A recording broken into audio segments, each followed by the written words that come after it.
Hi, Madam Chair. Not yet able to open my camera, but I'll indeed give a word of prayer. Dear God and Heavenly Father, thank you for bringing us together this afternoon to deliberate the nation's business.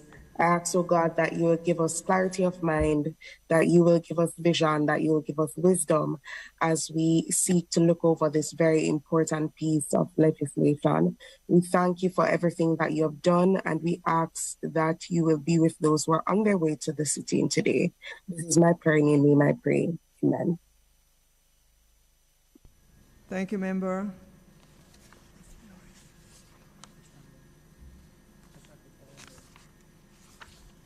All right, we'll move on to apologies for absence.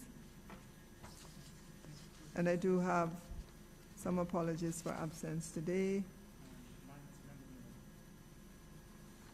All right, so we have Member Hamilton, Member Gale, Member Brownberg, Member Nestor Morgan, and I believe Member Rodriguez. And I think she had indicated that she may join somewhere in the meeting. All right.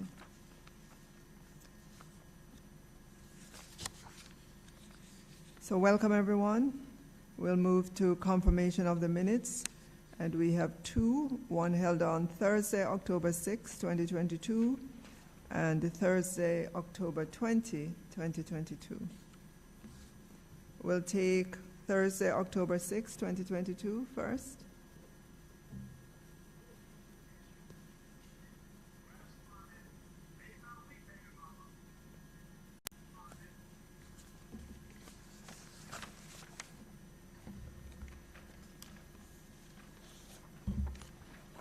Starting with page 1.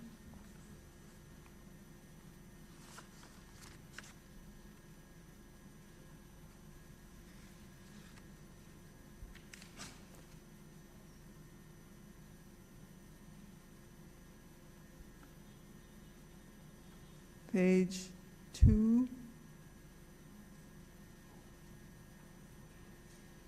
On page 2, below item 6, where it begins with clause 24, she stated that the new subclause 24.2 seems an incomplete sentence.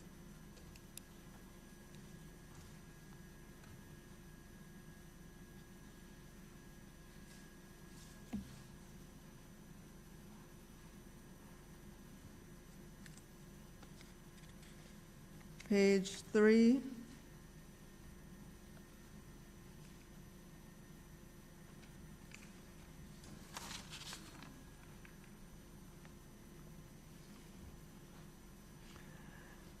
Page 4.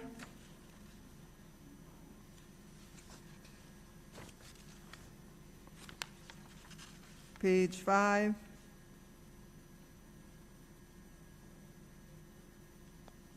Page 6.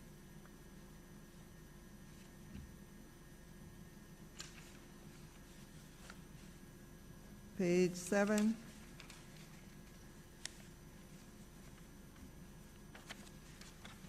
Page 8. I now ask for confirmation of the minutes for Thursday, October 6, 2022. So move. Seconded.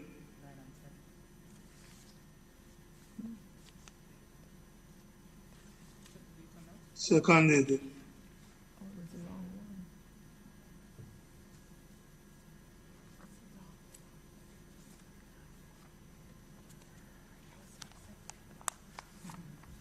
All right, so moved by Member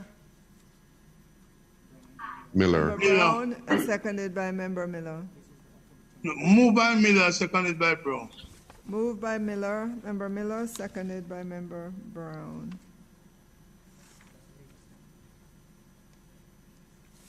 All right, we'll move to, oh, I'm sorry, members. I was paging through the wrong minutes, so sorry. Let me start again. This is minutes for meeting held October 6, 2022. So very sorry. Page 1. Page 2.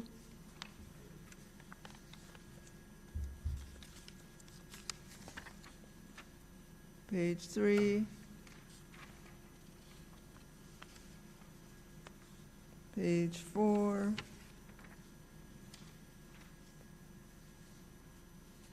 Page 5.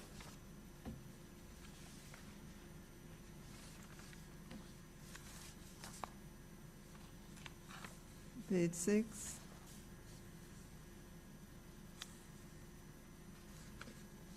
Page 7. Page 8. Page 9. Page 10. All right. Could I ask for confirmation of the minutes for Thursday, October 6, 2022? I so move. So moved by Member Miller, Seconded. seconded by Seconded. Member Brown. All right, we'll move to the second minutes, Thursday, October 20, 2022. Page 1.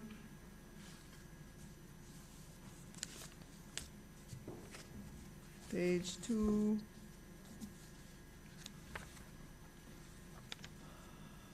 Page 3.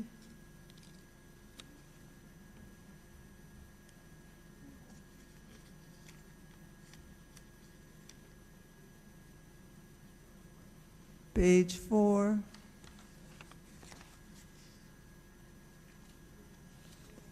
Page 5.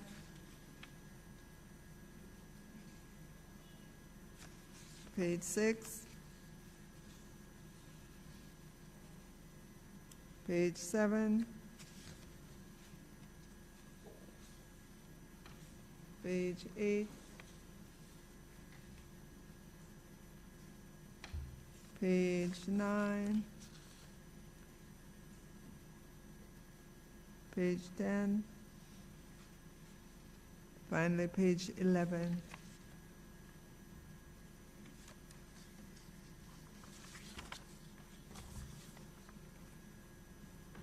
Asking for confirmation of the minutes for Thursday, Sorry, Madam Chair, October this is a 20. meeting of October 20th. Yes. I'm seeing here, Madam Chair, 14 pages. 14? Yes. No, 11. Huh? 11 pages. Okay. If you're looking at the soft copy, maybe you could have more pages, but on the hard copy that I'm looking at, it's 11 pages. Okay. I move for its confirmation. Okay, Madam So Chair. moved Thanks. I move for by its Member confirmation. Brown. Seconded by Member Miller. Thank you so much. Yes, Madam Chair, I'll second right. it because I wasn't at this meeting. And I'll All second right. it, yes. Matters arising from the minutes. There are many matters arising from the minutes. If you look at page 5, the second paragraph, the committee deferred the query with regards to, I think it was paraprofessionals, the legal team for further consideration. If you look at page 7, no, that's not matter arising, that was agreed.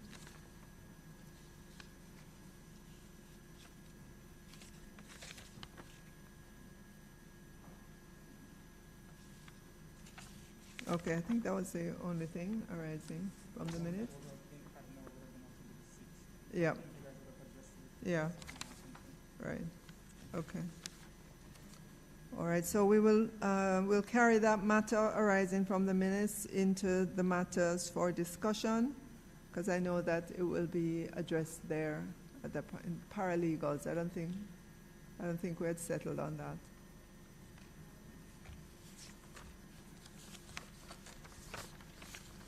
Members, in the documents that were sent out, You should have received as well a listing of items to be wrapped up or discussed further today. So we will start on that, Ms. Sherlin, in terms of the carryover items from the last meeting. We haven't completed this document. We're still at number, yeah, responses to some queries on the draft Teaching Council Bill. I think we're at page 6, item 10. But prior to that, if there are any other carryovers, let's deal with those. Clause 35, Minister. Go ahead, Dr. Gordon. We had last week, the end of that meeting, we had come to clause 35 concerning the police record. I'm sorry, Dr. Gordon, yes, speak more directly into the microphone, please.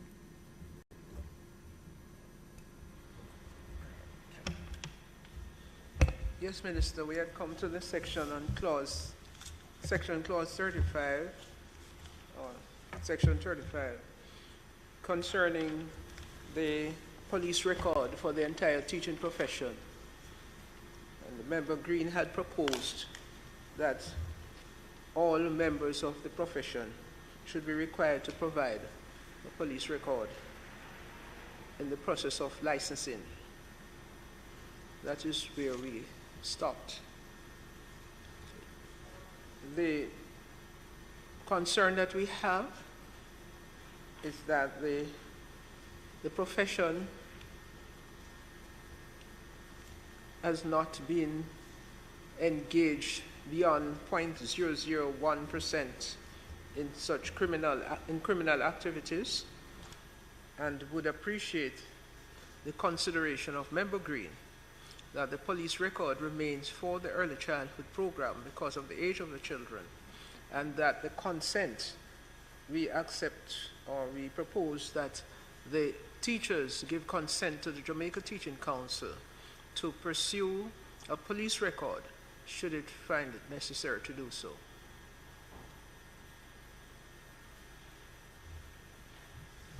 So what is the change that's proposed then? I hear that being put forward, but where would we change that in the legislation?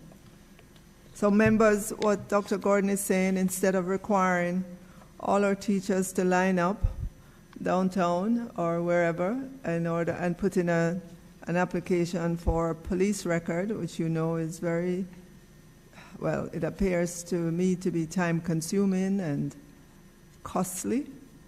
Dr. Gordon is suggesting that the teachers would simply give authorization to the Jamaica Teaching Council to request the police record if needed.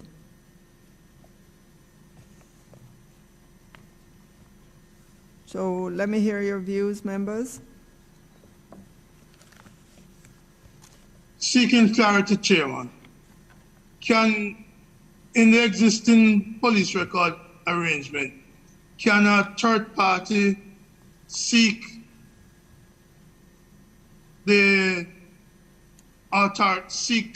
such a record, or it has to be done by the individual? Just clarity I'm seeking here before I'm making a further comment. Okay. Go ahead, Dr. Gordon. We would need to discuss this with the Commissioner of Police, because my understanding is that if the individual gives the consent, signs a consent form, it should be all right for the agency to request the record, the person's police record. But we'd have to confirm that with the Commissioner of Police. So, Member Brown, did you hear that? Yes, Chair. But I also understand that for a police record, you need photographs, you need fingerprints. So, in signing a consent form, those would be provided in advance, or they would be required at the time. I'm just again seeking clarification because I'm not sure of the process. So that if whatever we agree here, we need to have that conforming with the process of seeking record. All right. Thank you. All right. We will take that on. Dr. Gordon, if you could put that as an action item for next meeting, or you can send it around before the next meeting to find out precisely if that will be accepted by Minister. the entity issuing these police records. All right? Yes, Minister. Thank you.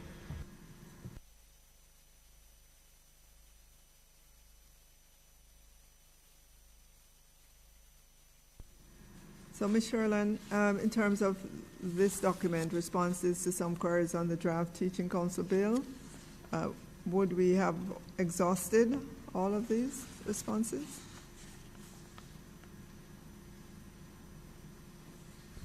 Yes, Minister, I believe so. Well, apart Item from... 11, item 11.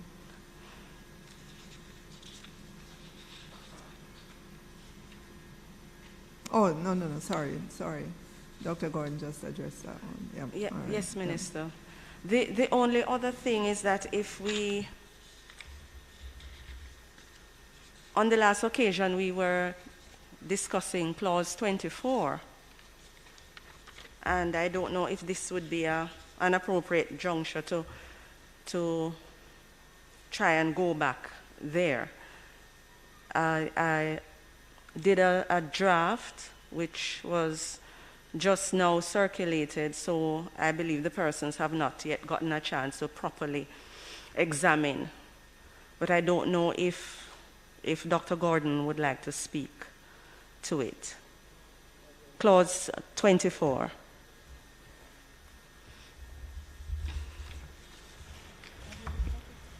Yes, Chair.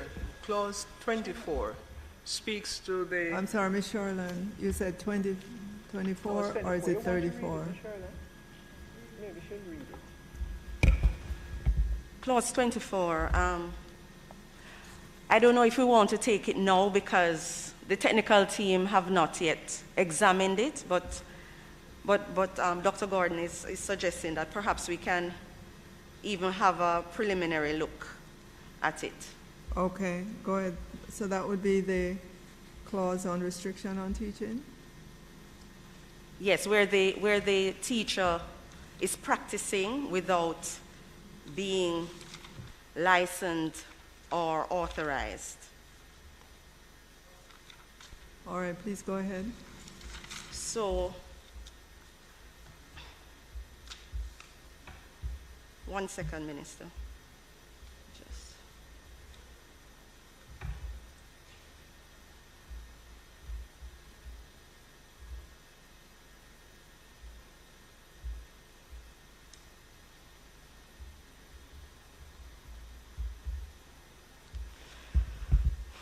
So 24:1 would read, a person shall not practice as a teacher unless A, the person is a licensed teacher, or B, the person is an instructor.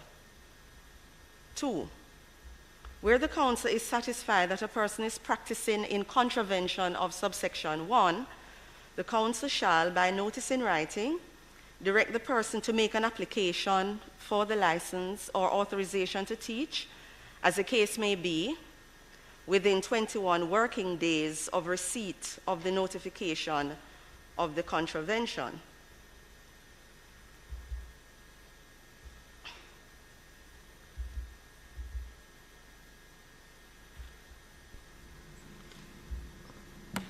One second, Minister.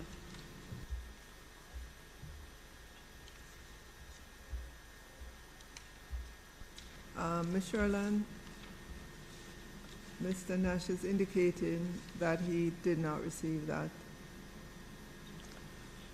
No, but should I send it to Mr. Nash and then Yes, we and he will take send it out. afterwards? Yes. Okay, I will do that, Minister.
Minister, through you, I sent it to Mr. Nash for him to circulate.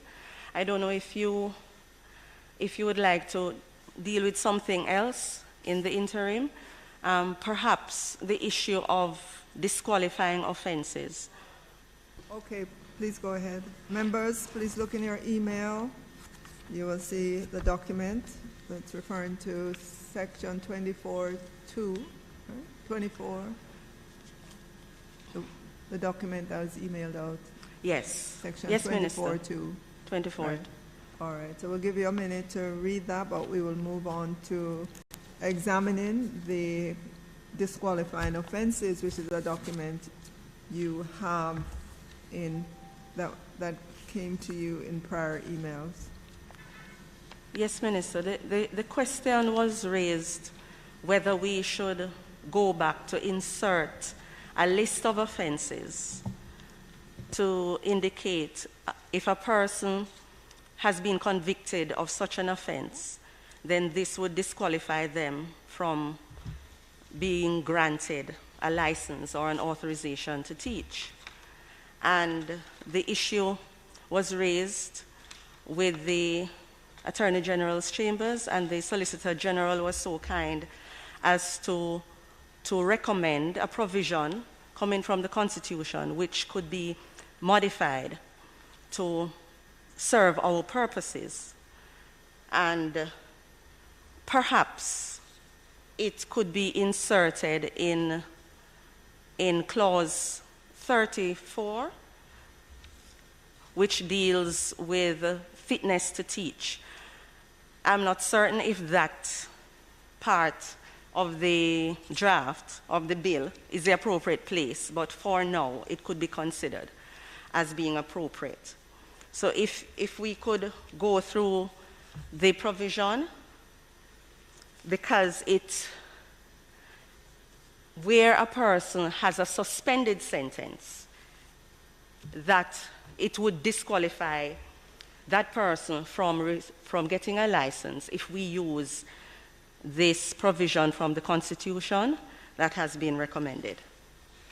So it reads, a person shall not be qualified to be registered, licensed, or authorized to teach who, subject to the provisions of subsection 3, is under a sentence of death imposed on him by a court, and we'll strike the words in any part of the Commonwealth and put instead, which is more appropriate, of any competent jurisdiction, or is serving a sentence of imprisonment by whatever name called, of or exceeding 6 months imposed on him by such a court, or substituted by a competent authority for some other sentence imposed on him by such a court, or is under such a sentence of imprisonment, the execution of which is suspended.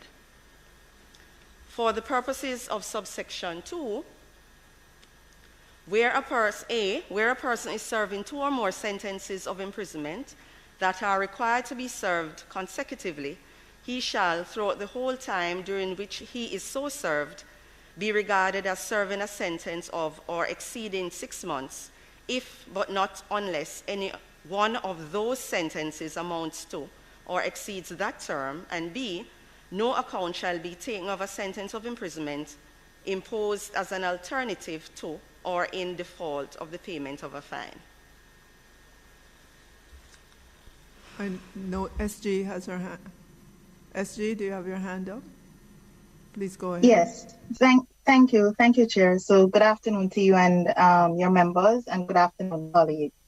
I had actually just put forward that section 40, subsection 2D and 43 from the Constitution, just for consideration as a guide, and I had indicated it would need to be adapted. So for instance, I don't think it's appropriate to speak of a sentence of death.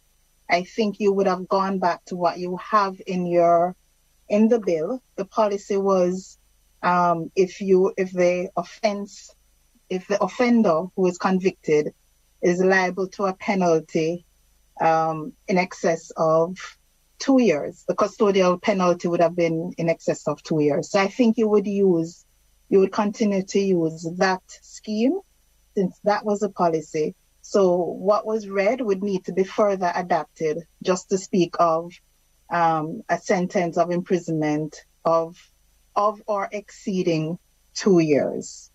So I just wanted to make that clear, that I wasn't saying to take the provision wholesale, but just to note that it does address the issue of a suspended sentence or if it is otherwise treated.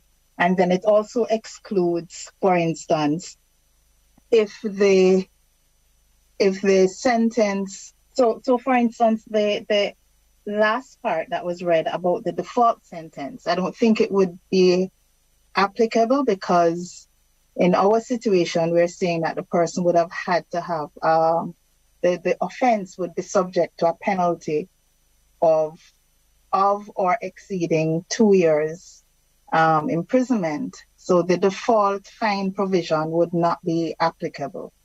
So I don't think you would need what was 3B of the Constitution.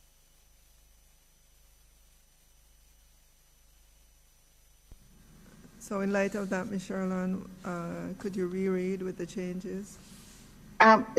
Chair, can I just ask though that perhaps, I think these are things, especially when you're doing a draft, it is always not best to try and fix it immediately. I think once the committee, I think the bigger issue is for the committee to agree to, in principle, using this scheme. Once the committee agrees, then I think the drafter should just be given some time to make the appropriate changes, circulate it to the rest of us for us to have our input, and then it could be presented. I'm suggesting that it could be presented at the next meeting. But I think the bigger issue is for the committee to just, in principle, agree to the proposal.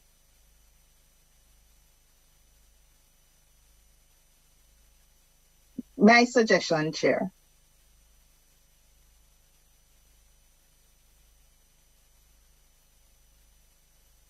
Chair, I find favor with the SG's suggestion. That we agree in principle and allow the technical persons to work on the language some more? Yes, Chair, I'm also in agreement with that. All right. Okay. All right. I'm in agreement as well. That. Thank you. So Ms. Shoreland, you'll do the necessary rewrite and come back for the next meeting. Thank you. All right.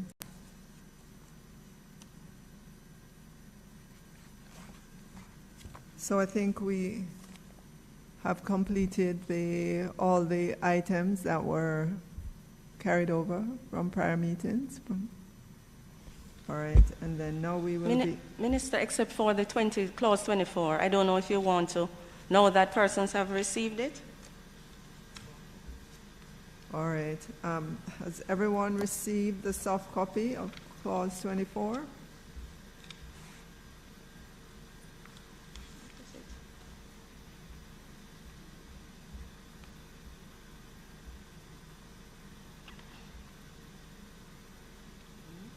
I have received it, Chair, but I would beg for some more time to look at it and make sure it connects. And that we probably treat it as we treat the one before this. We may be in a better position the next meeting to come back. Since it's a couple clauses and we need to observe each of them. All right, but if we could just go through it, so that would help the process of absorption.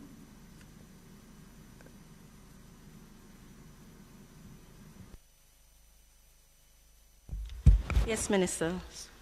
So 24.1, a person shall not practice as a teacher unless A, the person is a licensed teacher, or B, the person is an instructor. 2, where the council is satisfied that a person is practicing in contravention of subsection 1, the council shall, by notice in writing, direct the person to make an application for the license or authorization to teach as the case may be, within 21 working days of receipt of the notification of the contravention. 3. Where a person under subsection 2 does not comply with a direction within the time specified under that subsection, the council shall, by notice in writing, give the person another 21 working days in which to make an application for the license or authorization to teach, as the case may be. 4. Where a person under subsection 3 does not comply with the direction within the time specified under that subsection, the council shall, by notice in writing, direct the person to forthwith cease to practice as a teacher. 5. A copy of the notice under subsection 4 shall be served on the principal of the institution at which that person is practicing as a teacher, and upon receipt of said notice, the principal shall forthwith ensure that the person who is the subject of the notice ceases to practice as a teacher until that person produces evidence that he or she has been granted a license or an authorization to teach. 6. A person who does not comply with a direction under subsection 3 or 4 within the time specified thereunder commits an offense and is liable on summary conviction in a parish court to a fine not exceeding $200,000. 7. A principal who does not comply with a direction under subsection 6 in the time specified thereunder shall be subject to an inquiry under Part 8 by the Professional Practice and Conduct Committee of the Council.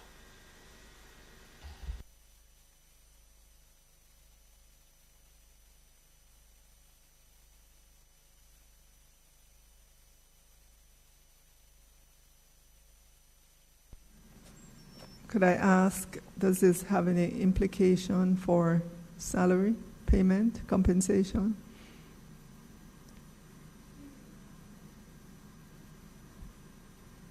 Please repeat, Minister. Any implications for compensation? So this person is found to be teaching without a license. He or she would have been given notice to apply for the license within 21 working days of the receipt of the notification, does not apply for the license, is given another 21 working days, does not apply, and is fined the $200,000 during the 42 days, which is the 21 and the 21. What happens?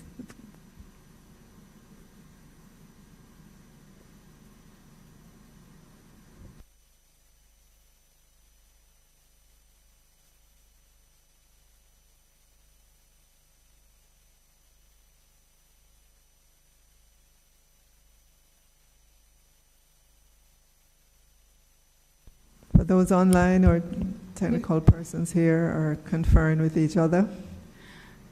Good afternoon, Minister, Chair, and members, colleagues. We were just discussing the issue of probably placing the teacher on suspension without pay until he or she gets the license or an authorization to teach.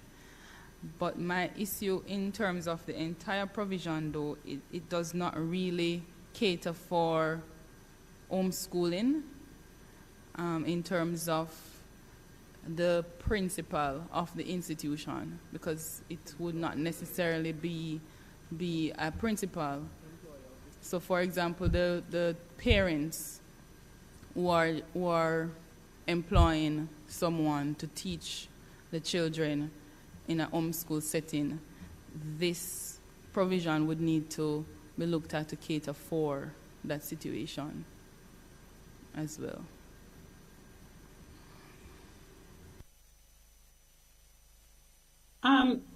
Minister, go ahead. Good afternoon. Go ahead, Ms. Wilkins. Nadine Wilkins, Legal Reform.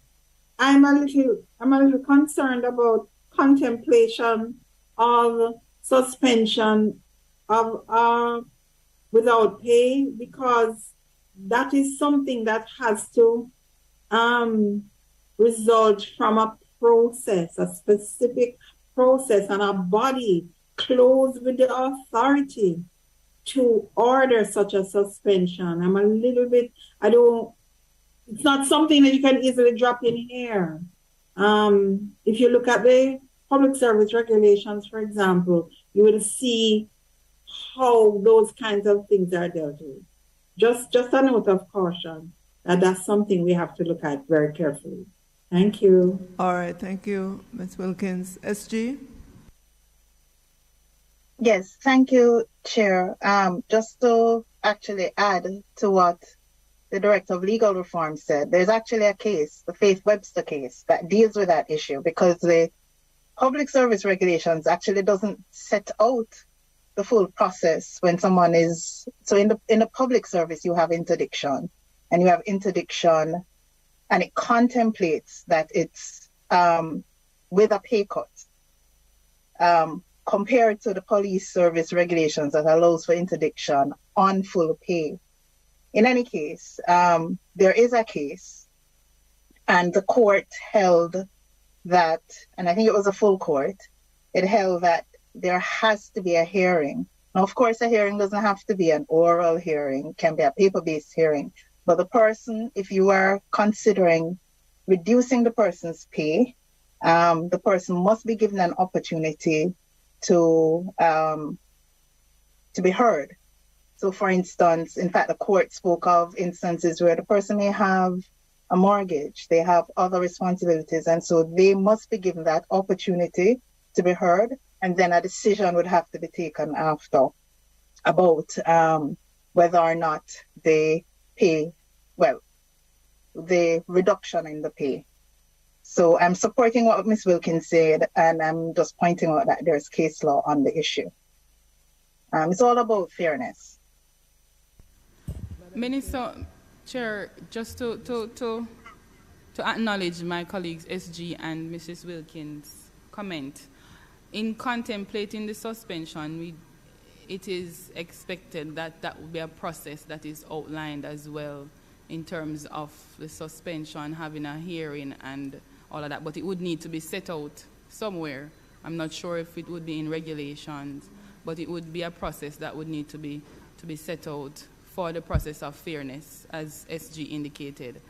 I think Dr. Gordon wanted to speak to the matter of the suspension as well. Thank you very much. Go ahead, Dr.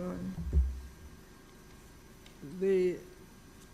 When a teacher does not renew his or her license or authorization to teach, the council will send a notice, written notice to the person, and give that person 21 days within which to apply for the license or authorization to teach. No salary is not affected in the 21 days. You have 21 days to apply for a license. If the person fails to do that in the 21 days, and the council gives an extended time, that extended time is when the no salary would apply. So we can look at it for the first period of 21 days, no problem. Teacher continues to teach but apply for the license. If after 21 days, teacher still has not applied for the license, then action has to be taken. The action is no salary suspension until such times within a stated period that the teacher applies for a license. So the teacher has every opportunity to communicate with the council if there's a problem. Chair, the Faith Webster Women's Bureau case, I think, ought to be the guiding factor here when it comes to withdrawal or reduction of payment. And the current proposal does not address a reason being given by the accused teacher as to why the instructions from the council should not be obeyed.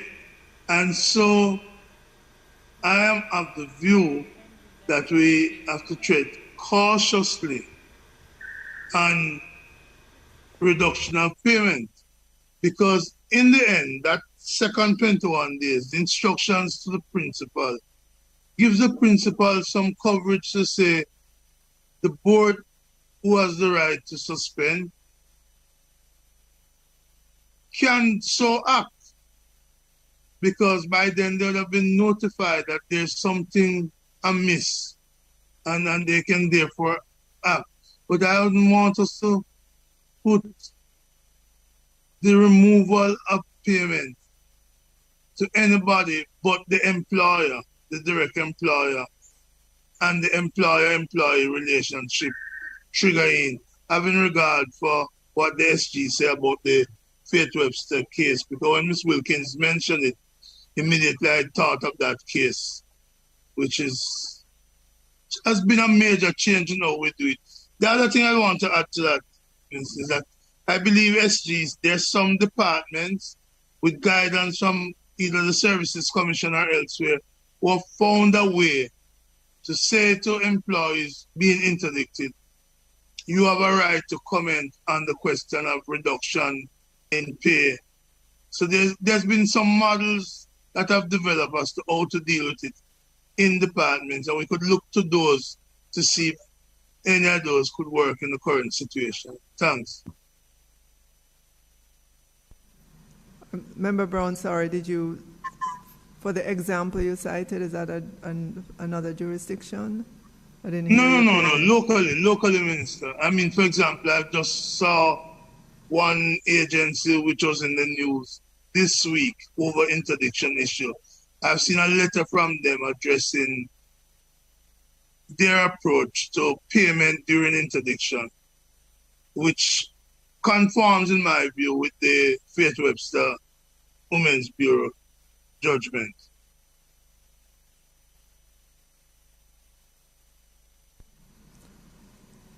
All right. Chair, yes, Nadine here, just to clarify, it was the Solgen actually that cited that judgment. It wasn't me.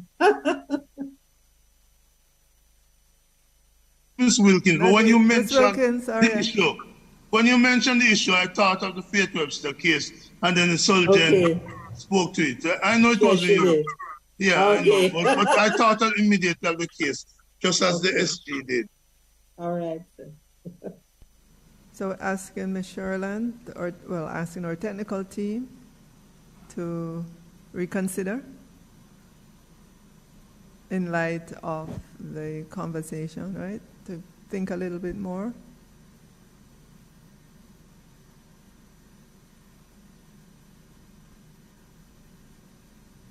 All right, so we'll put this on the items for the next meeting.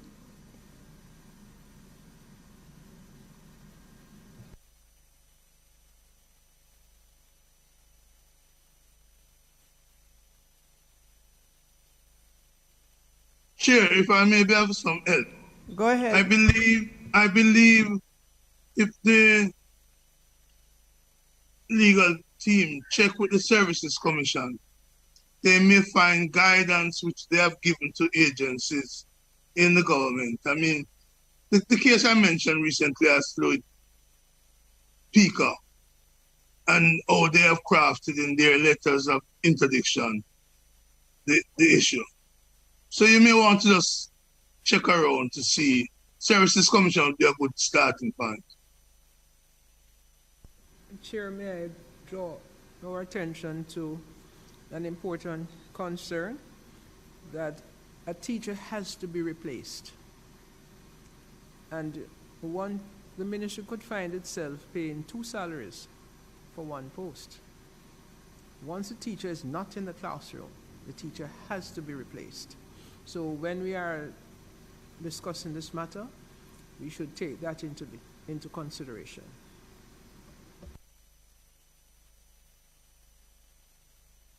All right. right. Members were agreeing that there should be further interrogation looking at, well, starting with the Services Commission as to what procedures are, what directions they've given to different entities in government, and we can come back with a refinement of Section 24.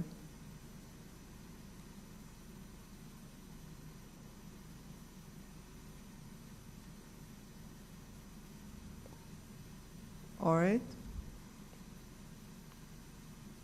So we'll move on now to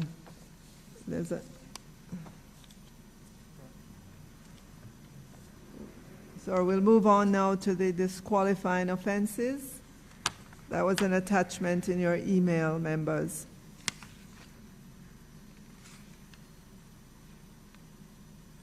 Ms. Sherlin? Minister, the clause 34, 2 and 3, well, 2 that I read earlier could be substituted for this list, because the list was being suggested for insertion because the question was asked, what if a person has been convicted of an offense, but it is a suspended sentence? And how would you deal with that? And based on what the SG, the section of the Constitution that she suggested that could be modified and used for our purposes, we read that earlier, and therefore the insertion of this list may no longer be necessary.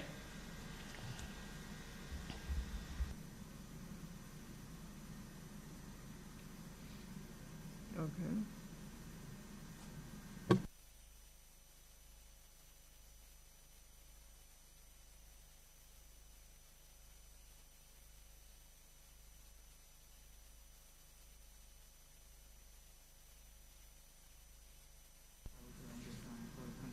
Okay, so Ms. Sherlin, just so I'm clear, you're saying we would include all of these in the bill? No, Minister, based on the clause that was read earlier that we are going to modify from the Constitution, we may no longer need this long list, because there were challenges with the list as well. For example, what if we inadvertently excluded some offense? How will we state it then? That based on the clause that was suggested, which I'm supposed to work on for the next occasion, it is no longer necessary to have a list of offenses specified in the bill. Chair, if I may, remember that the bill already speaks of a disqualifying offense being an offense that attracts a sentence of imprisonment of or exceeding 2 years. So that is what you would use. The issue then, the other things that we spoke about would then explain how you interpret the sentence of or exceeding 2 years.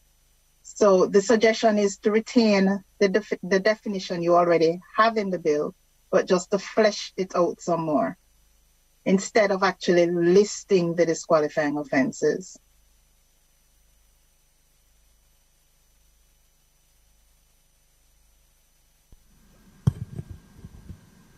Members? I prefer the short approach, which encompasses everything. This 14-page list of offenses, that is as long as the bill. If not, it's as long as the bill. But right, a short approach, which says SG that a time-bound sentencing, because most of the offenses are captured under that time-bound approach. So, and of course, we could leave out some because the list couldn't capture everything. So I share that view that the time-bound approach should be the way we go. All right. I am in agreement as well. Other members?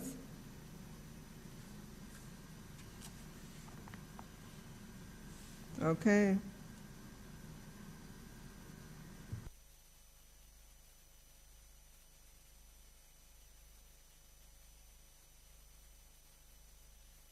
All right, we'll continue with the review of the matrix, page 21, and we'll continue at section 36, application for license. Looking at the comments from the Ecumenical Education Committee and the Jamaica Council of Churches, the recommendation with regards to section 36, which deals with application for registration, licensing, and authority to teach. Contents normally in regulations. It's been recommended to give regulations high priority.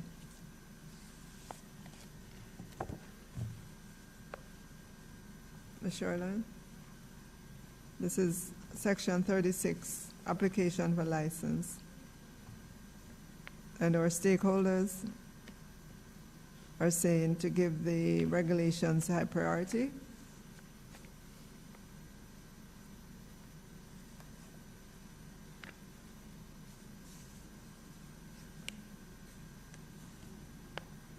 All right, we'll move on to the Teachers Colleges of Jamaica. Recommendation is to amend section 36.2D and 37.2D. Application for license fee, add words to the provisions to read. In 36.2D, prescribed application fees for applicants employed to independent schools and all non-Jamaicans. The rationale here is that teachers of public educational institutions are among the lowest wage earners and have faithfully supported the fiscal austerity measures. IMF public sector rationalization of several administrations. They cannot afford any additional expenses. And the response is all applicants will be required to pay the prescribed license fee.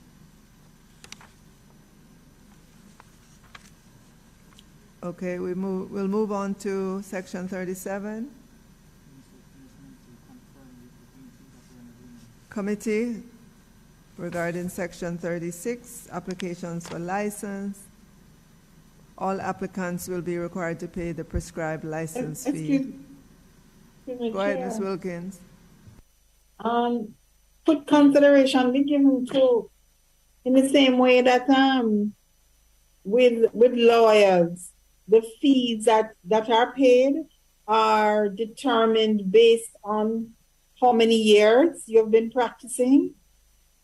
Perhaps consideration could be given to doing the same thing here. A teacher who was only just graduating and working for the first time may indeed have a challenge. And perhaps a teacher working much longer would be more easy, find it more easy to pay the fees. Just throwing that out there.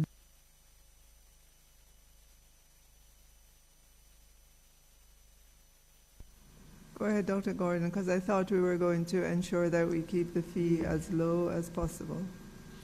We're still working through. We're still working through the graduation. Can't hear you. We're still working through how the fees are graded. We understand the period of service as in the case of the lawyers. And the nurses are a little bit different. So we are looking at how we will determine the categories for payment of licenses. You're looking at different examples then of different professionals. We thought for the teacher coming into the profession for the first time, it would be a percentage of the first step in the salary. That's for that person. For the other teachers, there was some discussion as to whether the percentage should be based on the first step in the salary of the scale of the person. And we are still discussing that. So in a way, it would relate to the years of service. Okay, so Ms. Wilkins, I understand from Dr. Gordon that that's still under contemplation. She's looking at different models, and will certainly. The regulations would speak to this, right, the regulations will speak to that. All right. Okay. Noted. Or we'll move on to page 22. Clause 37, application for authorization to teach. Again, the Ecumenical Education Committee and the Jamaica Council of Churches recommendation is that section 37, which deals with these applications for registration, licensing, and authority to teach, contents normally in regulation. It's been recommended to give regulations high priority. All right, so our stakeholders again are calling for us to ensure that we come quickly with the regulations. The Teachers Colleges of Jamaica, again, same in terms of their recommendation to the same clause 36D and 37.2D. Application for license fee, add words to the provisions to read.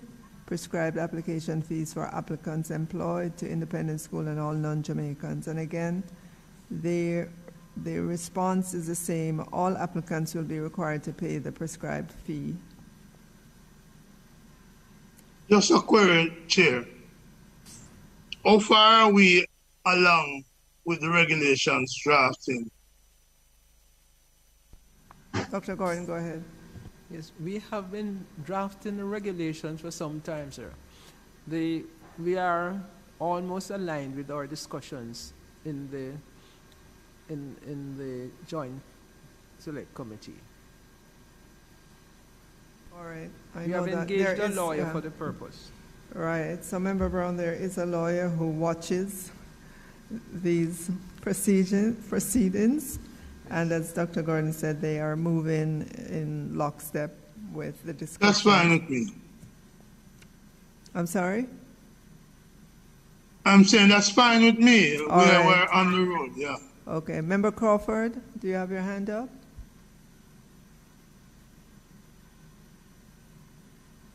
No, Minister, I was just only to apologize for my lateness. I had a dentist appointment and it went over time, so my sincere apologies.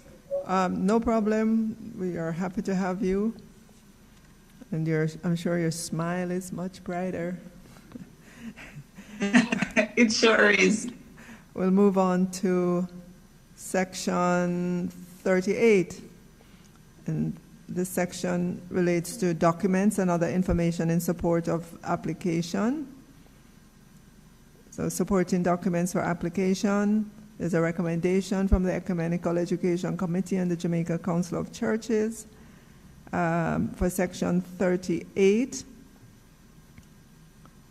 Again, it's the same call to ensure that we are working in lockstep with the regulations.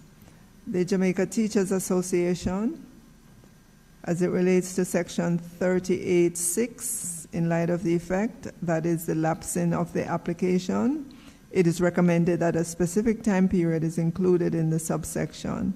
The response is that the bill will be amended to include a specific period of 21 days.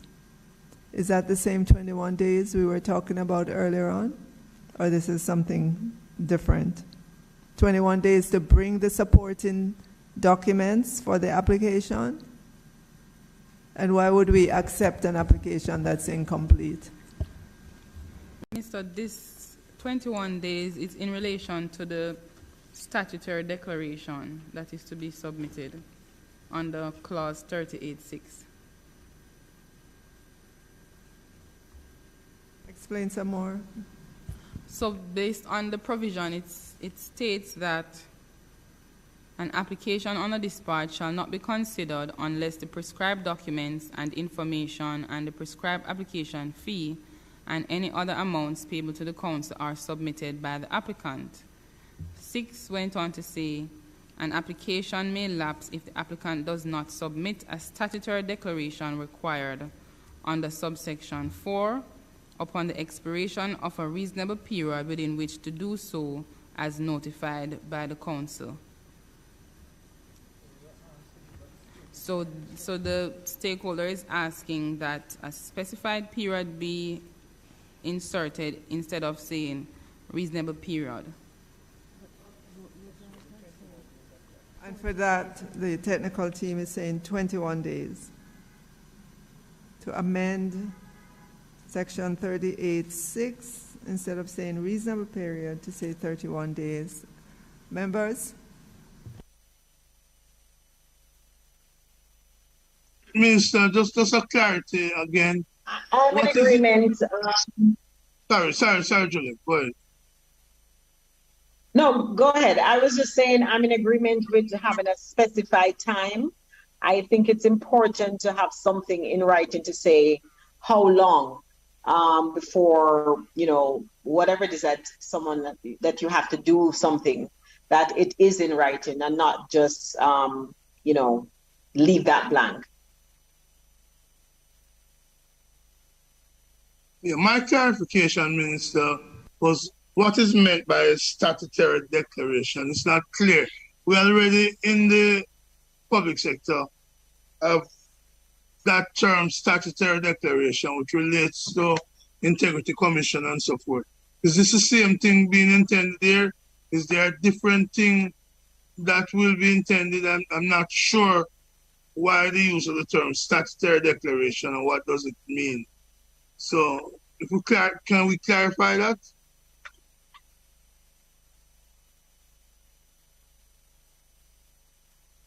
It sounds to me as if it's a declaration under the Voluntary Declarations Act. They want the person to swear that the information that's in the application is true to the best of their knowledge and belief. I think that is what is intended here.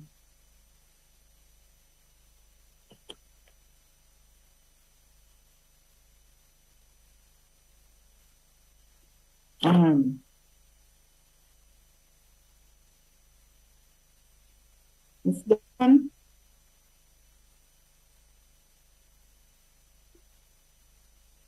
Why then do we use statutory if what we want is a declaration of... Yes, I think the drafter needs to weigh in on that one.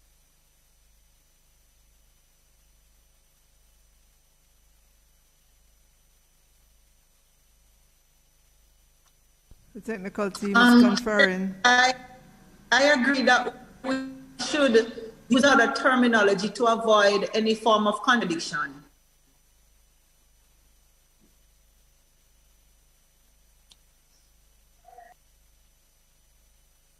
While that is being considered, Chair, may I also suggest that, yes, we prescribe the period of 21 days, but can some discretion be given for that period to be extended, having regard to a specific set of circumstances? So it could be for a period of or such other period as the council in its discretion, may direct or may something like that. I don't want to sound like I'm trying to draft, but just leave a window for an individual situation where the council would have a discretion to say, okay, fine, this person was having surgery. They really could not have done this within 21 days. We can allow them more time.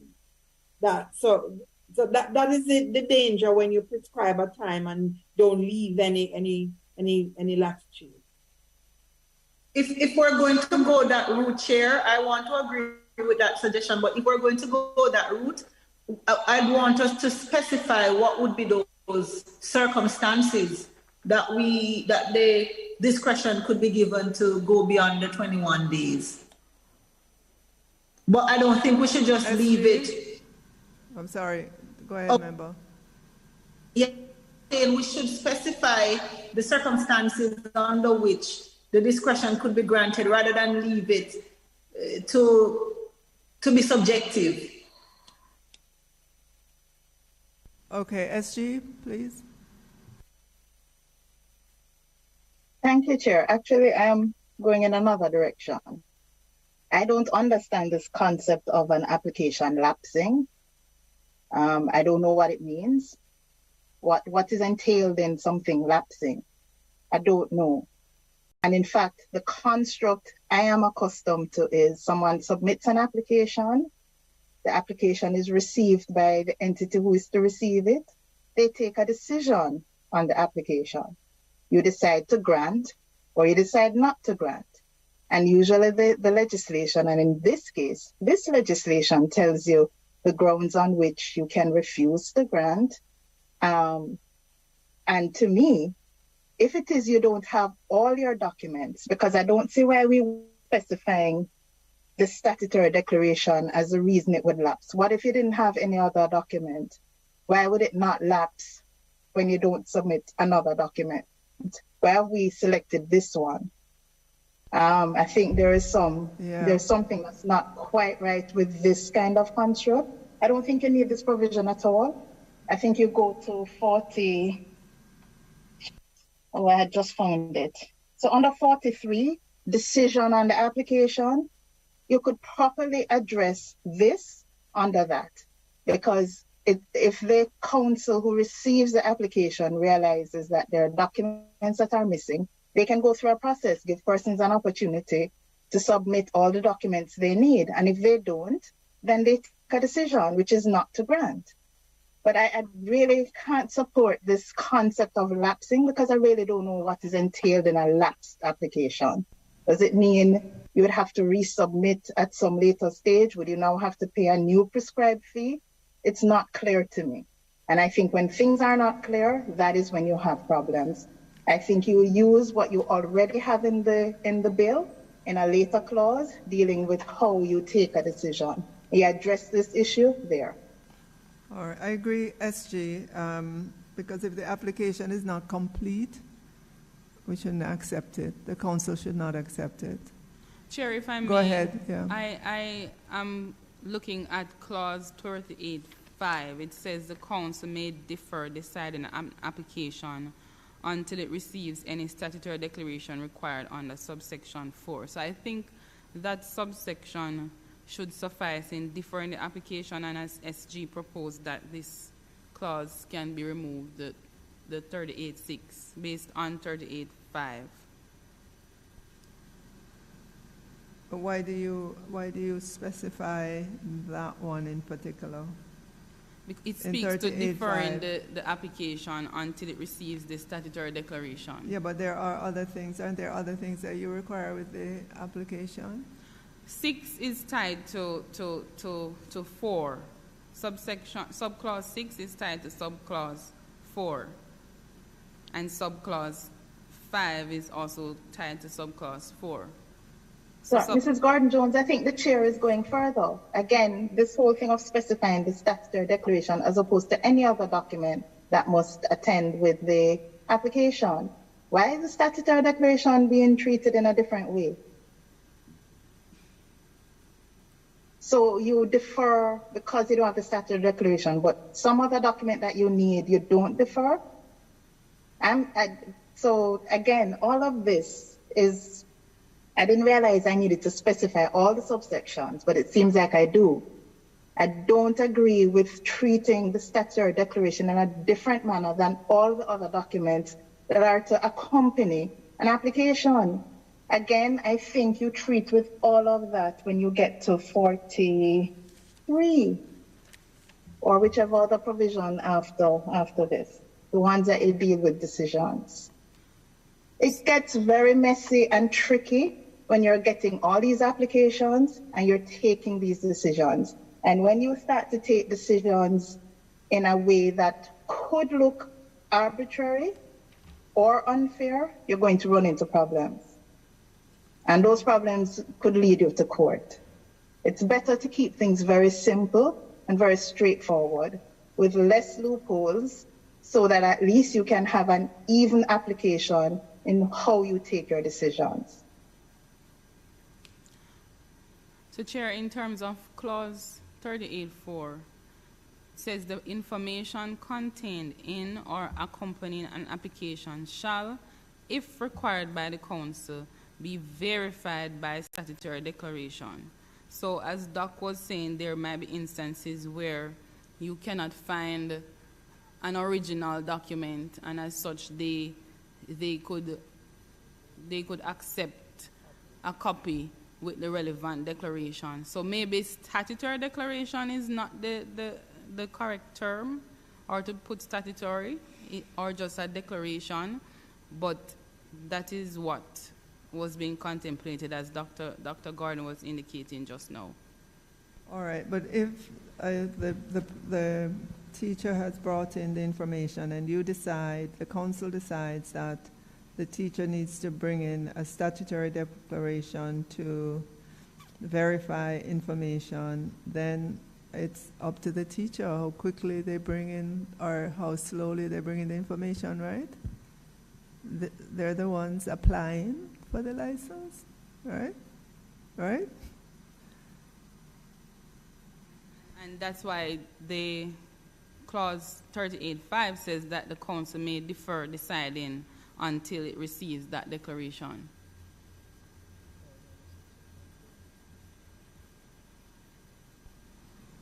SG? Yeah. Are we misstating the statutory? Because it seems to me what we're talking about is sorry. It's a voluntary declaration. Yeah, that's what I thought. Yes, that's what so we need to be clear. Yes, it is a voluntary declaration. I'm involved in another professional authority body where we consider applications. Again, and you give persons an opportunity sometimes to verify something using a voluntary declaration. But my point that I made before still stands. This would be something that is required to accompany the application, whether you ask for it before or later. The point is it accompanies the application. So we don't need to then put in special provisions to deal with it. You deal with it when you're taking a decision on the application. So you would have noted now, when you're looking at the application as a whole, you would have already requested the voluntary declaration. If it hasn't come in at the point when you are now reasonable time has passed for all the documents that are needed to come in, then you're going to take a decision perhaps not to grant. Because this is not the only document that you may find is missing, You'd be surprised. Persons are supposed to submit photos. They may not have submitted the photos. Persons are supposed to submit a variety of documents with these applications. Sometimes the person receiving the applications may miss something receiving it. So it may not have been bounced at the outset. So it may have actually been accepted. And the point is, at that point, usually the entity is still going to reach out to the applicant and point out the things that are missing, and usually say you tell them to bring them in. But after a certain period of time, you're going to take your decision, and you would have indicated that to the applicant. The voluntary declaration does not need to be treated separately from any other document that's going to accompany the application. That's my point. So I don't think some of these provisions here are really needed. Point taken, SG, but I will defer to the technical persons. I can see where you're saying we're creating we're tying up ourselves and putting, 21 days and waiting and all of that. If the application is not complete, it's not complete.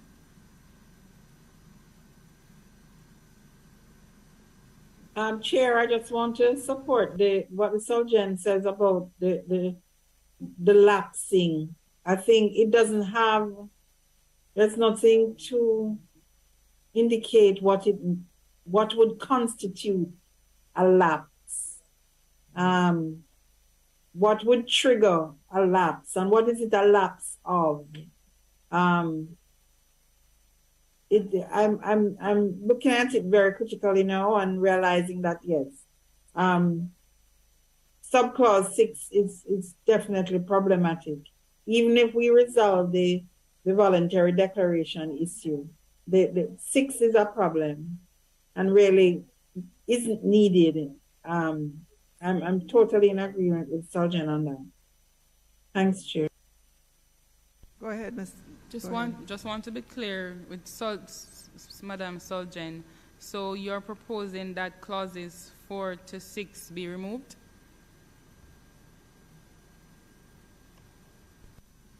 I thought it was 5 and No. 6. 5 and 6. Exactly. Yes, Chair. 5 and 6. Yeah. Because you can require the voluntary declaration to come in. It's not always legislated for, but you have it here. Nothing is wrong with that. But I think thereafter, when we get to 42, we can ensure that it's properly addressed there in terms of when you're taking a decision on an application, which would include the accompanying documents. So I'm not saying to remove the requirement for the voluntary declaration. I would suggest that you reconsider using the term statutory declaration. As Member Brown said, no, statutory declaration for many of us is now a term of art. You don't want to confuse it. Very well, thanks, and I agree. All right, so we accept the removal of clause 38.5 and 38.6. And in its place, we look to clause 43 for actions that would need to be taken in terms of an application. Members? Chair, Yes? 38.4 also include the term statutory declaration. Would that be one of those who want to remove as well? Or we're going to just change that statutory to voluntary declarations? I think we just change it to voluntary declaration, right? Go ahead, Ms. Gordon. Yes, Minister, there was not an agreement with the committee as to the proposed change from statutory to voluntary, which I am assuming that it would be. Committee members will be changing statutory to voluntary declaration in 38.4, and we would be deleting 38.5 and 38.6. Is everybody in agreement with that? I concur. Thank you, Member Brown. Yes, Chair. All right, great, wonderful. So we move on to, I think, 39. Minister? Yes. Before you move on, please, I believe that some members of the technical team were a bit concerned with subclause 3, which says an applicant shall disclose to the council the particulars of any spent convictions in relation to an application in accordance with the provisions of the Criminal Records Rehabilitation of Offenders Act. I believe, if my memory serves me correctly, there was a concern about the appropriateness of this clause.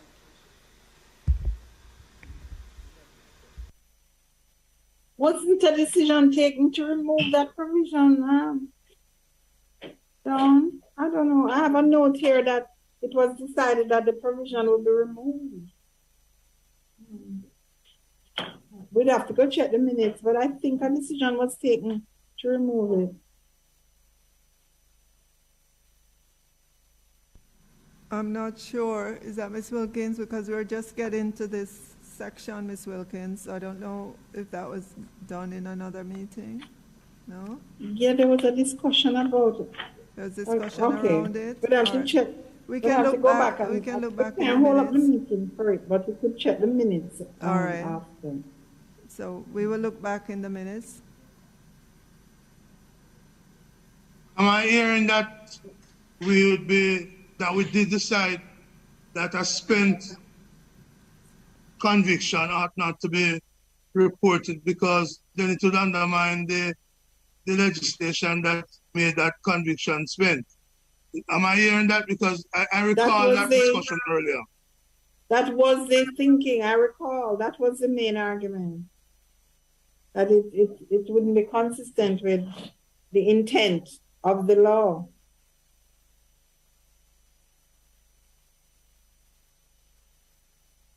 Sorry, Chair, if I may, Please go just ahead. to say, Please go I ahead. don't think a decision was yet taken because you're just now taking decisions on the clause by clause.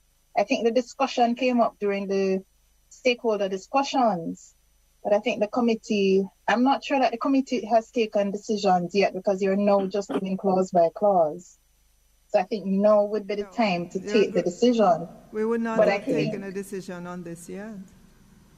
right, so now would be the time to take the decision. But I know there was discussion. There was discussion, I agree. And I think persons may have already voiced their opinions. I'm going to use the word opinions because I think now is the time for the decision. Okay, thanks for that, Sergeant. That makes sense. So, Ms. Shoreline, you want to try again? You want to go again? Section 38.3. Is it that this should be deleted? Yes, Minister. We'll delete subclause 3. Members? I fully agree with it. It's consistent with the legal framework in which we operate. That is my agreement, is to remove it, is to delete All it. right. Other members? Okay. All right, we'll take that as a yes.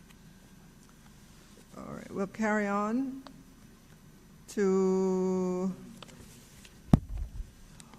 42, because there's no comments or recommendations for 39, 40, 41.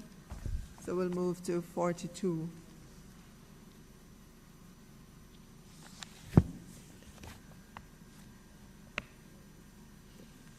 All right, sorry, let's go back to 38. There was a recommendation from University of the West Indies as it related to the cost of the license. And I think we already dealt with this though, because I thought Dr. Gordon was going to check out whether or not the council would be allowed to request the police record on authorization of the teacher.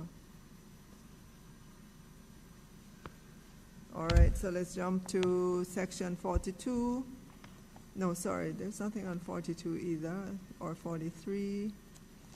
44, Jamaica Teachers Association. This relates to validity of license and authorization to teach.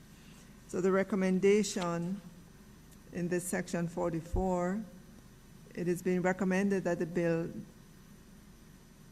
does not prohibit the transferability and assignability of license or grant. This, in our view, must be added.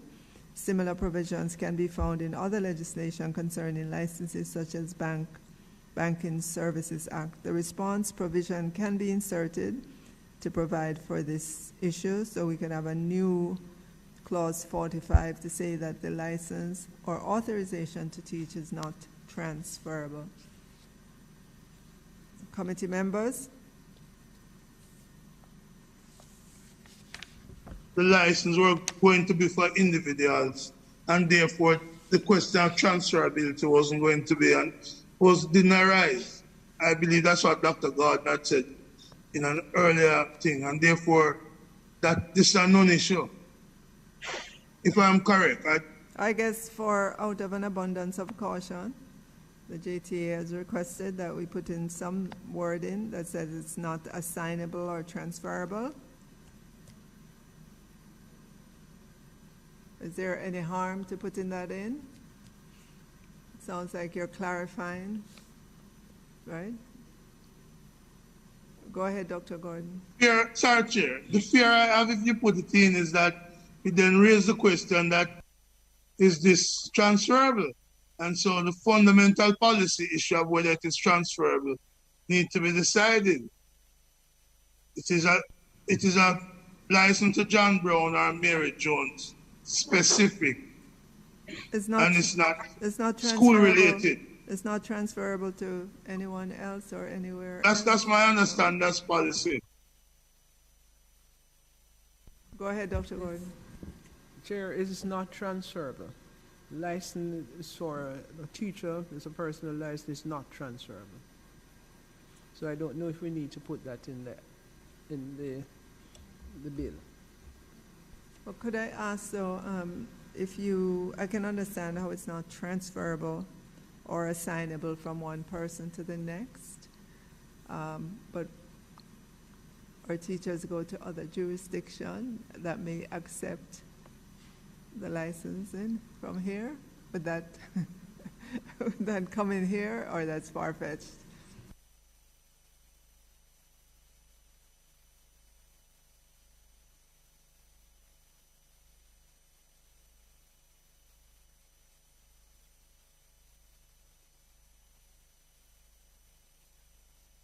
Go ahead, Ms. Gordon-Jones. I was thinking, Chair, that would be up to that jurisdiction to decide how it would treat with a license that is coming from another jurisdiction.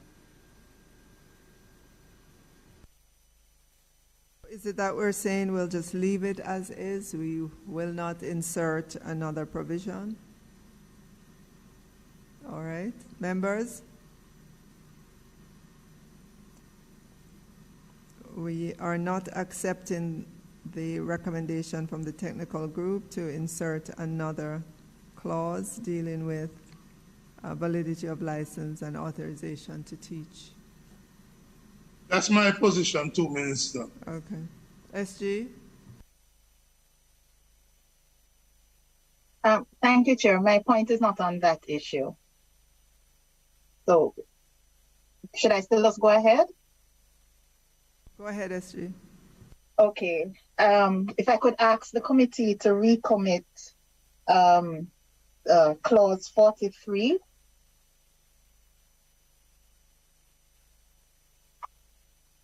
Sure, please go ahead. How council may decide application. Right.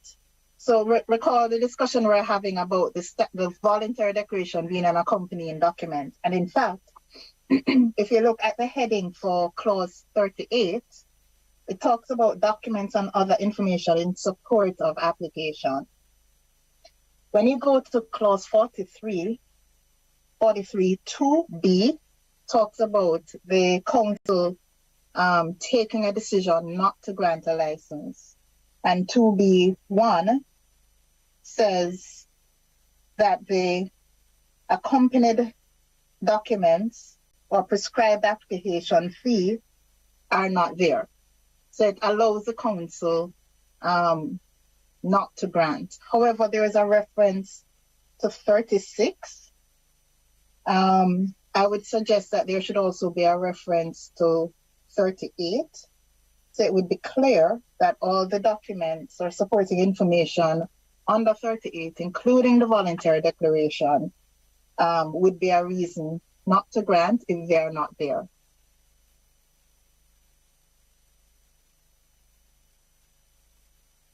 So if you want me to go back over, clause 43 2B sets out the grounds on which, the license may be refused.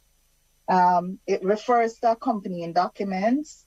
It does not refer to clause 38. It refers to clause 36. I'm suggesting we should include as well clause 30, a reference to clause 38 in 43 2B1.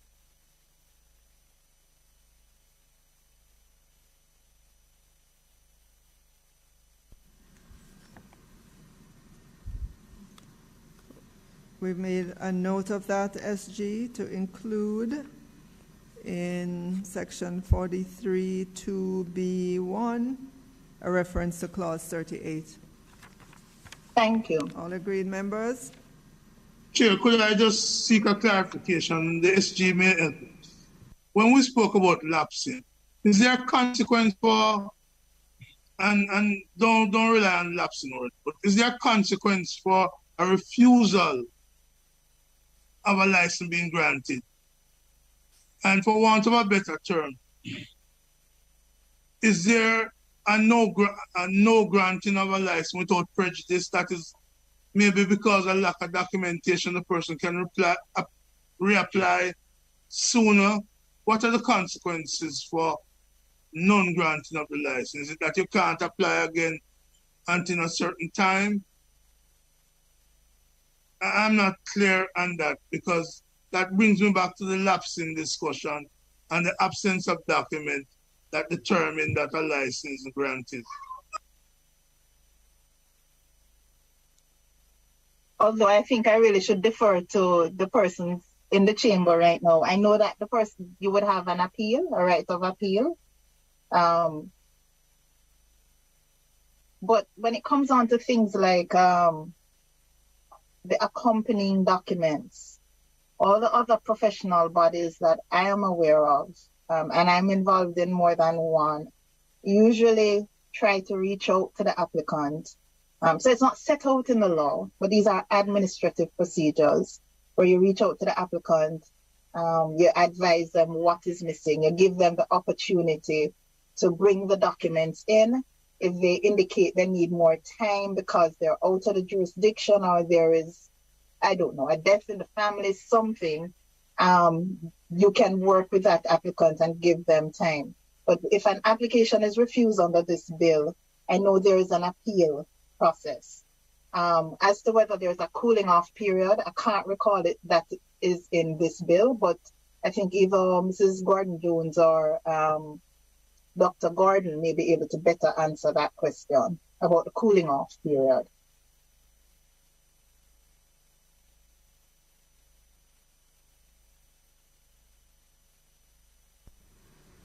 May I suggest that the process be dealt with in the regulations?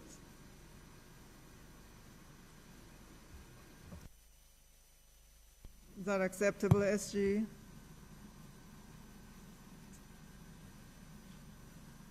Mr. Foreman from the chambers has pointed out there is no cooling off period in this bill.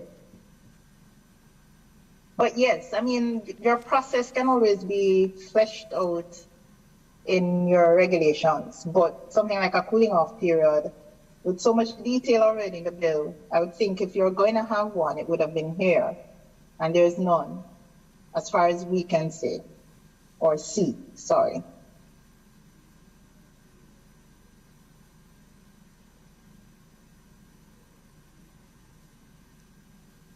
Dr. Gordon? Thanks, SG.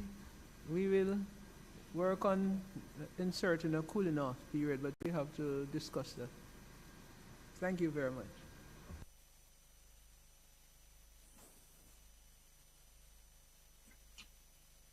Sorry, just to point out, I don't know if it was being requested that there needs to be one in. I think the question was just being asked, because it's not in every, it's not in every law. It's not required for every profession. I mean, I don't want to speak for Member Brown, but as far as I know, he was just asking a question. I don't think he was making a suggestion. That is correct, but that's correct.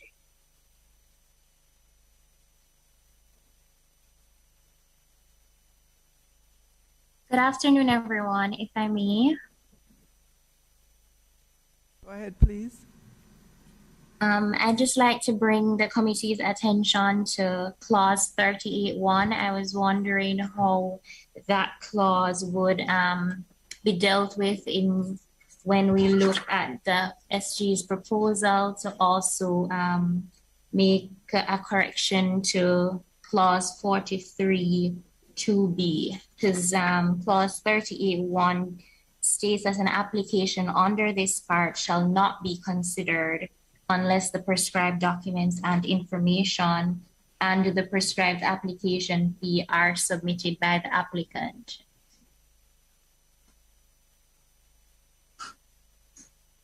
That's a clause that requires you to have everything.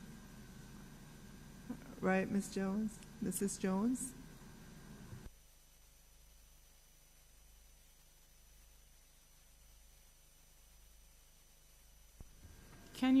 I'm kind of asking if you could repeat what you just mentioned, please. Please repeat.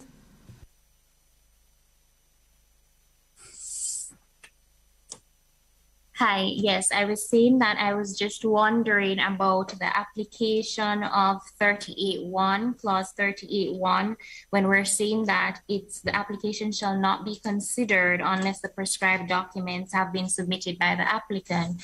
But there was a proposal that was made, or a suggestion, that 43 we're now going to consider,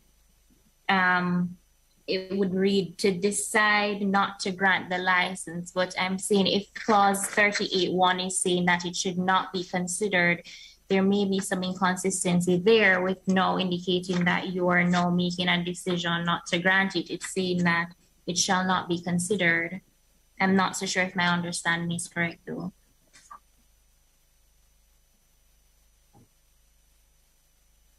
Yes, I take the point, but then there's a bigger issue because 43.2b1 still talks about not having the accompanying documents being a reason not to grant. So there is an inconsistency already. So yes, I take the point that is being made, but I think this needs to be looked at again. Because based on B1 as it currently stands is inconsistent.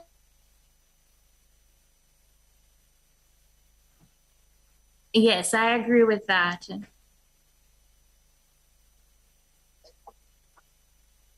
To be honest, can I just tell you from a practical perspective, I don't know. I understand why you would have a provision like 38.1. But practically, a lot of times, as I said, you may even have a checklist when somebody's submitting an application, but errors happen and the application is still accepted and sometimes still goes for review. And it's while it's being reviewed and under that last process that persons realize, oh, hang on, we need something else. So as much as I understand why you would say that it's not to be considered, practically, you may have a problem trying to do it in the manner suggested.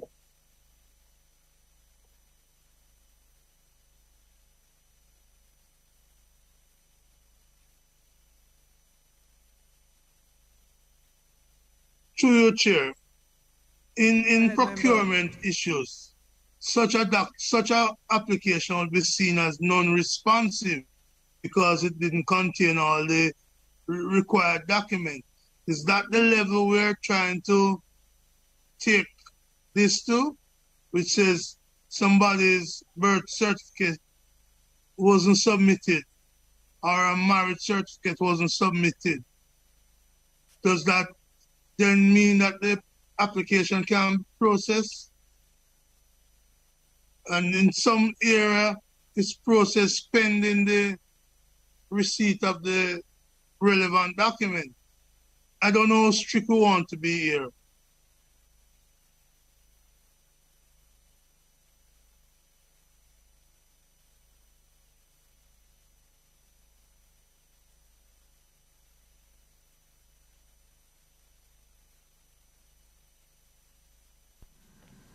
The legal team is conferring.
Chair, we're looking at it and we're agreeing that it may not be necessary based on the fact that if it's a situation where the application is not made in the prescribed form, then the applicant would have to be notified and make the necessary correction in order for it to be considered and then further considered for be granted by the council. So we are in agreement that B, 43(2)(b)(1) can be removed from that clause, from clause 43.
Legal team?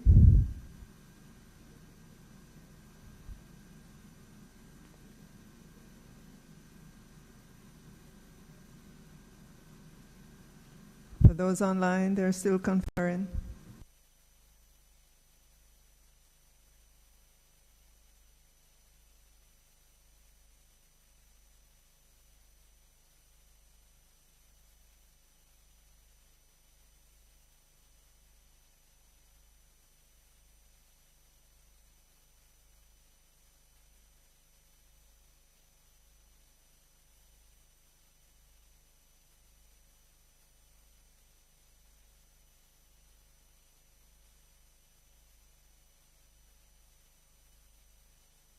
Go ahead, Ms. Gordon-Jones, please. Chair, I'm told that we need time to consider the provision to make the suggestion.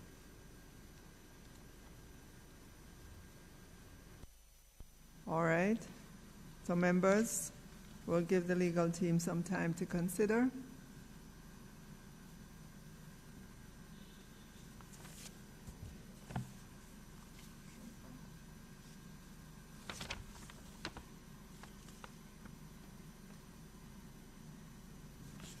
All right, we'll pause here.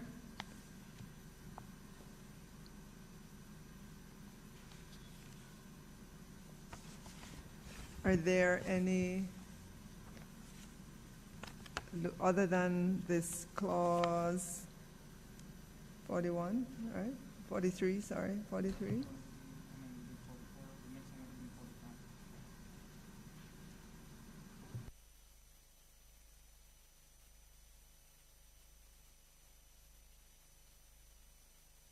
All right.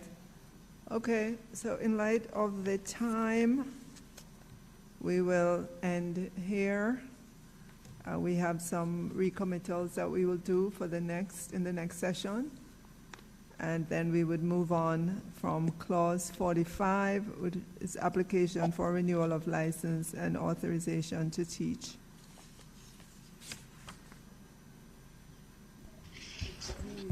Chair, we had agreed that we would reduce the 3-year period to 2 years, allowing for appraisal to take place. Okay, so Dr. Gordon, in responding to clause 45, said that they would agree to reduce the period from 3 years to 2 years and to provide authorization to teach in the interim. And we would treat with this in the regulation. Not a provisional license we have there, but an authorization to teach. A provisional license or no provisional license, just an authorization to teach. Okay.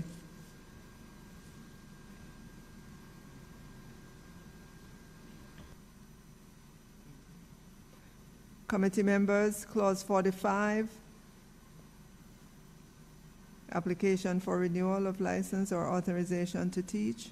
The Teachers Colleges of Jamaica had indicated that the period of time be reduced from 3 years to 2 years. And Dr. Gordon has indicated that the teachers can get an authorization to teach in the interim. And just in terms of the rationale, Dr. Gordon, for this particular clause, can you just quickly remind us what was the rationale?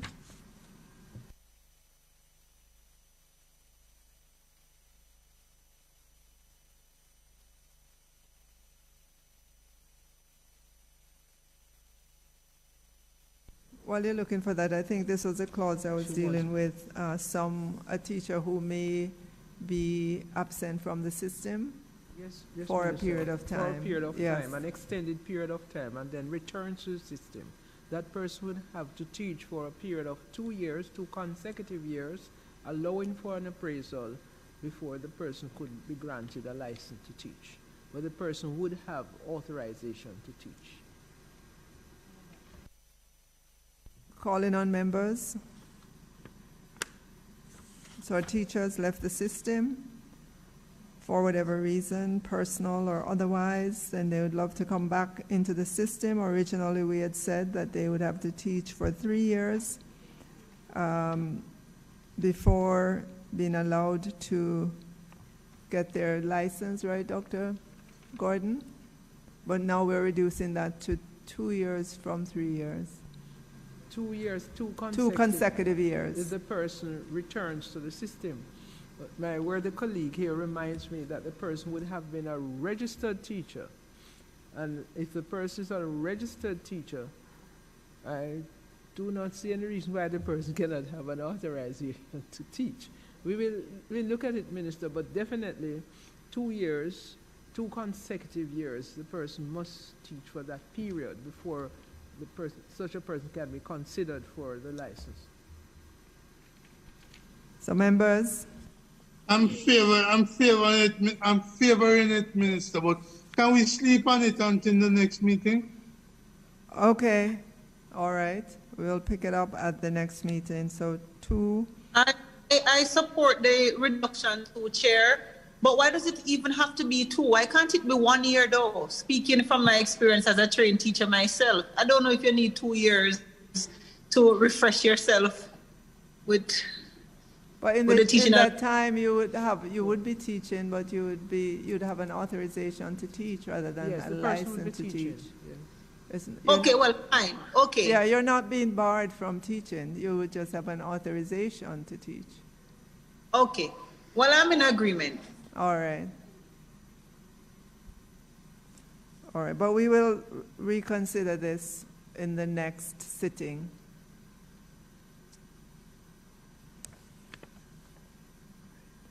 Okay. Any closing comments from the legal team, both in the House and virtually? Well, I would just want to say that I'm happy with the progress that we're making, and I want to commend you for your stewardship, the members for their contribution, and the technical team. I think we're doing a very good job so far, so we should keep up the same energy. Thank you. Thank you, Member. Thank you, Member Crawford. I would like to echo the sentiments, Madam Chair. Thank you, with my colleague earlier. I love the pace in which the committee is going, and I'm excited to be serving on the committee as well, and thanks for your stewardship in leading this committee. Thank you, Member Miller. All right, so we will close. Any other business? Next meeting date?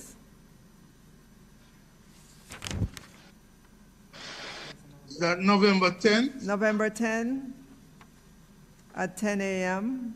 Future hybrid meeting dates, November 17 at 10 a.m. and November 24 at 10 a.m. Thursday. These are all Thursdays. All right. Thank you so much.